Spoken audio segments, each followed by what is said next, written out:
Good morning students. आज हम +1 class के अंदर जो अपनी फर्स्ट कविता है कबीर जी ने लिखी है पद कविता, उस कविता को पढ़ेंगे। उससे पहले मैं आपको थोड़ा सा कबीर जी के बारे में बता देती हूँ। जो कबीर जी है उनका जन्म 1398 के अंदर ज्येष्ठ पूर्णिमा के दिन लहतारा काशी यानी उत्तर प्रदेश के अंदर हुआ था और इनकी मृत्यु 1518 ईस्वी में हुई थी। जो कबीरदास जी थे ये सिकंदर लोदी के समकालीन कवि थे और इनका जो पालन पोषण है वह जुल्हा परिवार के अंदर हुआ था। जो कबीरदास जी है इनके एक बेटा और एक बेटी यानी कमाल और कमाली नाम के 2 संतान थी। और जो कबीरदास जी थे वे संत रामानंद के शिष्य थे। और कबीर का अर्थ होता है अरबी भाषा के अंदर महान। और ये कह सकते हैं कि कबीरदास जी ने सदुकड़ी यानी पंचमेल खिचड़ी भाषा का प्रयोग किया है। और कबीरदास जी को हजारी प्रसाद द्विवेदी ने वाणी का डिक्टेटर कहा है। अब हम और एक बात और, कबीरदास जी है ये निर्गुण वर्मा को मानते थे यानी इनके भगवान का कोई रंग रूप या आकार नहीं था।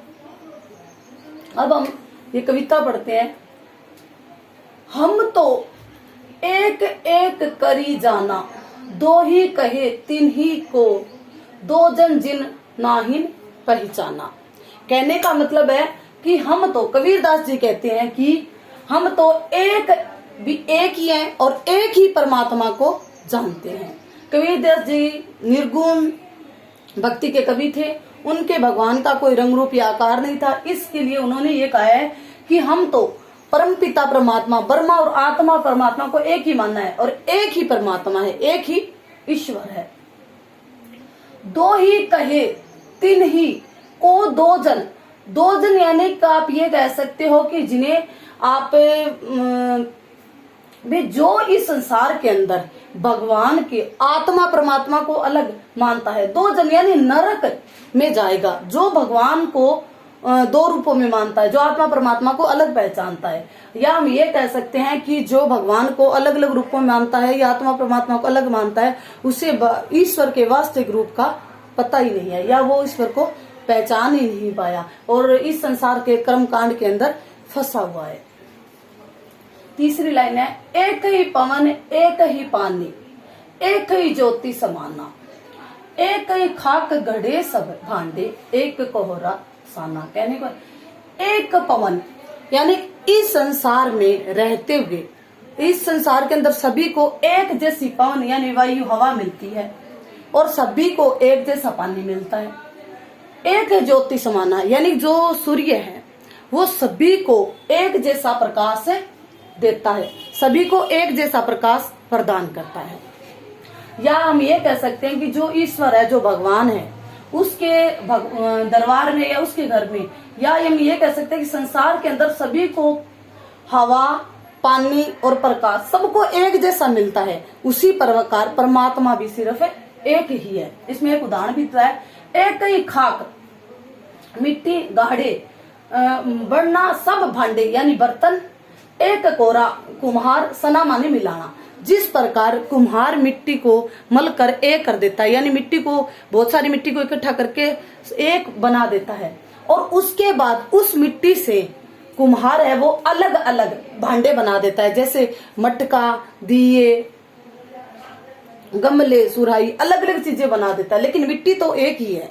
उसी प्रकार भगवान तो एक ही है।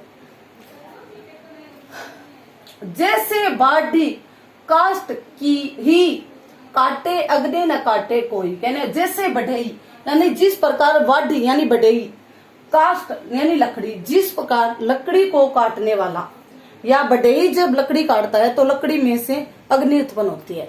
या हम ये कह सकते हैं, आपने देखा होगा कि जो लकड़ी का काम करते हैं तो उस लकड़ी के अंदर से चिंगारी निकलती है और जो बढ़ई होता है लकड़ी के चाहे कितने टुकड़े करते लेकिन उस लकड़ी में से उस आग को वो बढ़ई या लकड़ी काटने वाला उसको अलग नहीं कर सकता। उसी प्रकार अपने जो भगवान है, जो परम पिता परमेश्वर है, वो हर एक कण में व्यापक है, उसको हम अलग नहीं कर सकते। परमात्मा तो एक ही है, वो हमारे हृदय के अंदर, कण कण के अंदर विद्यमान है।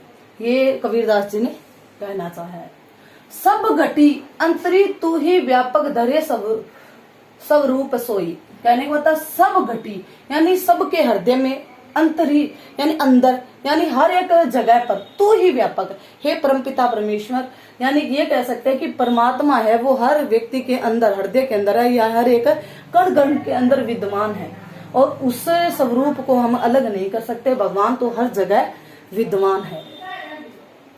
अब आगे कबीरदास जी कहते हैं, माया देखी के जगत लुभाना, काहे रे नर गरवाना, निर्भय भया कछु नहीं व्यापे, कहे कबीर दीवाना। कबीरदास जी इन दो लाइनों में ये कहना चाहते हैं कि जिस प्रकार माया देखी, हे मनुष्य, हे ईश्वर, इस संसार के अंदर तू अपने रूप और धन का, या अपने सौंदर्य और माया का घमंड, किस चीज का घमंड कर रहा है, यानी जो नश्वर शरीर है और जो ये झूठी माया है, इस पर तू किस चीज का लोभ कर रहा है। ये तो एक दिन तेरे पास से चले ही जाने, ये तो तेरे से नष्ट हो ही जाने हैं। तो कबीरदास जी कहना चाहते हैं कि निर्भय, जो इन चीजों से ऊपर उठ गया है, या ये कह सकते हैं कि जो रूप और पैसे के गुमान से बाहर निकल गया, या इस सच्चाई को जो जान चुका है, वो ही परमपिता परमेश्वर को पा सकता है।